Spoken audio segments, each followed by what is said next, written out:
ბათუმში საკონსტიტუციო სასამართლოსთან აქციის გაშუქებისას დაკავებულია ბათუმელების ოპერატორი და ფოტოგრაფი გურამ მურვანიძე. ოლიგარქის პოლიციის მიერ დაკავებული კოალიცია ცვლილებისთვის ლიდერები ელენე ხოშტარია და გიორგი კირთაძე კი გვიანღამით გაათავისუფლეს. საკონსტიტუციოსთან ხმაური და დაძაბული ვითარება რამდენიმე საათს გაგრძელდა. მოგვიანებით აქციის მონაწილეებმა სოლიდარობის ნიშნად მსვლელობით დროებითი მოთავსების იზოლატორთან და აჭარის პოლიციის სამმართველოსთან გადაინაცვლეს, სადაც კიდევ ერთხელ მოითხოვეს რეჟიმის პატიმრების გათავისუფლება. ამ წუთებში ბათუმის საქალაქო სასამართლოში კი 16 დეკემბერს აქციაზე ადმინისტრაციული წესით დაკავებულთა მოქალაქეების საქმის განხილვა იწყება. თეა ვაშალომიძე ჩაგვერთვება დეტალებით. გისმენთ. დიახ, ბათუმის საქალაქო სასამართლოში ამ წუთებში მიმდინარეობს 16 დეკემბერს შედგენილი სამართალდარღვევის ოქმების განხილვა. პოლიციამ 16 დეკემბერს საქართველოს საკონსტიტუციო სასამართლოსთან გამართული მშვიდობიანი აქციის 12 მონაწილეს გამოუწერა ოქმი. პოლიცია აცხადებს, რომ იმ დღეს არ იყო იმ რაოდენობის ადამიანი, რომ გადაკეტილიყო გამსახურდიას გამზირი. მოსამართლე არის ალექსანდრე გოგუაძე, რომელიც, როგორც იცით, ყოველთვის ითვალისწინებს პოლიციისა და პროკურატურის არგუმენტებს და ყოველთვის მათი სასარგებლო გადაწყვეტილებები გამოაქვს. 12 აქციის მონაწილის პროცესი ამ წუთებში მიმდინარეობს. თითოეული პროცესისათვის 20 წუთი არის გამოყოფილი.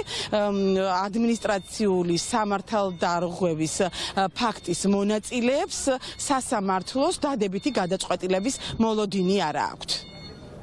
სასამართლოსგან მოლოდინი იმისა, რომ სიმართლეს დაადგენს და სამართალდარღვევის ფაქტს არ დაადასტურებს, ამის მოლოდინი ნამდვილად არ მაქვს. რაც შეეხება იმას, რომ პოლიცია რასაც თავობს მოქალაქეებმა დემონსტრანტებმა უკანონოდ მოახდინეს ის სავალი ნაწილის გადაკეტვა არის აბსურდი.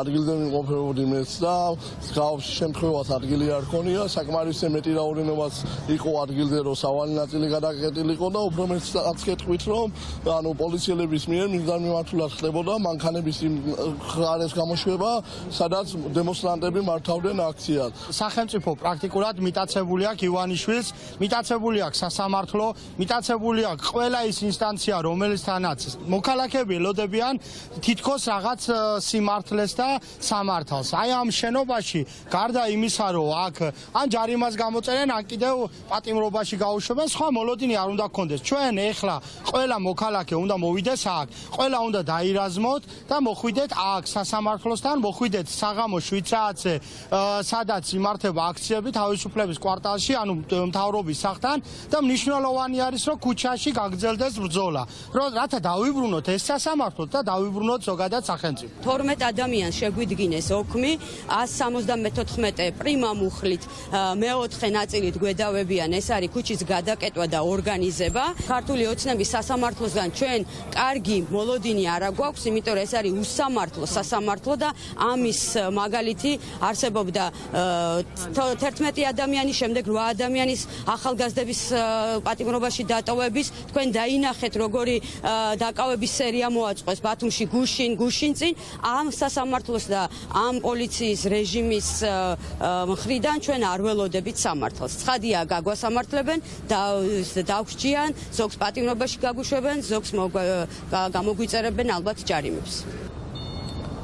როგორც იცით, ბათუმში 46 დღეა თბილისის პარალელურად მშვიდობიანი საპროტესტო აქციები მიმდინარეობს. ყოველ დღე ტრადიციულად 7 საათზე საქართველოს საკონსტიტუციო სასამართლოსთან იკრიბებიან ბათუმელები და აპროტესტებენ რუსულ რეჟიმს, თუმცა 2 დღეა ბათუმში უცნაურად განვითარდა მოვლენები.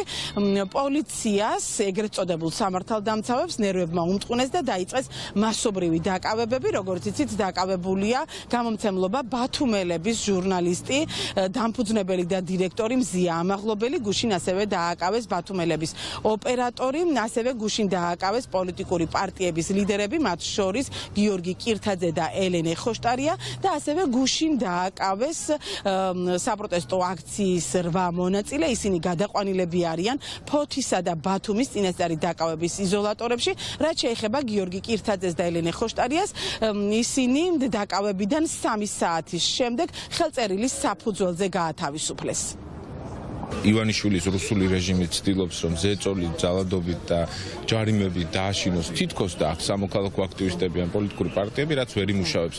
მოლოდინი სრულიად ნათელია, რომ ეს იქნება ძალადობაზე, ტყუზე ორიენტირებული და ბათუმის საქალაქო სასამართლო მიიღებს იმ გადაწყვეტილებას, რასაც ლევან მურუსიძე დღეს ნაბახუსებზე დაავალებს მოსამართლეს.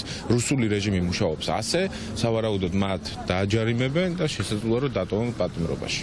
რეჟიმმა უკანონოდ დააკავა პარტიის ახალგაზრდული ორგანიზაციის წევრები, მათე ცეტერაძე და ელიზბარ ჩხიკვაძე. ასევე არაერთი ახალგაზრდა და ჟურნალისტი, რომლებიც მშვიდობიან საპროტესტო აქციაზე გამოხატავდნენ თავიანთ პოზიციას. რეჟიმი ყოველდღიურად მიმართავს უკანონო დაკავებებს.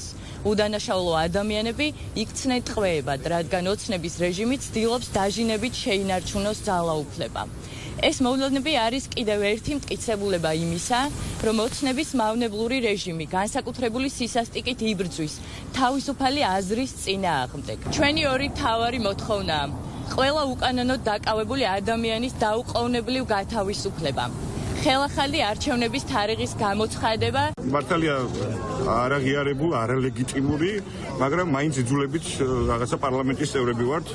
რა თქმა უნდა, ჩვენ ამ ყველაფერს არ ვცნობთ, როგორც ჩანს, ეს იყო ერთ-ერთი მიზეზი, რის გამოც KPSZ-ზე გადაყვანა არ მოახდინეს. ზუსტად იგივე რაღაცა დანაშაული წყალებში მიმიძღვეს. მე როგორც აქციის სხვა მონაწილეს და მართლა ისეთ უხერხული და თან დანაშაული არასწორი ორმაგი შერჩევა და არასწორია ის, რომ მე ხა თქვენ წინაშე ვგავარ და იქ ახალგაზრდებს მოუწევს 48 საათი, როგორც ჩანს, KPSZ-ზე გატარება. ეს ყველაფერი დასრულდეს. ძალიან ბევრი ადამიანი ძალიან ორგანიზებულად, ყოფრად უნდა იყოს საპროტესტო განწყობით მთელი საქართველოს მასშტაბით ქუჩაში, რათა ეს რაღაცა სიგიჟე დავასრულოთ.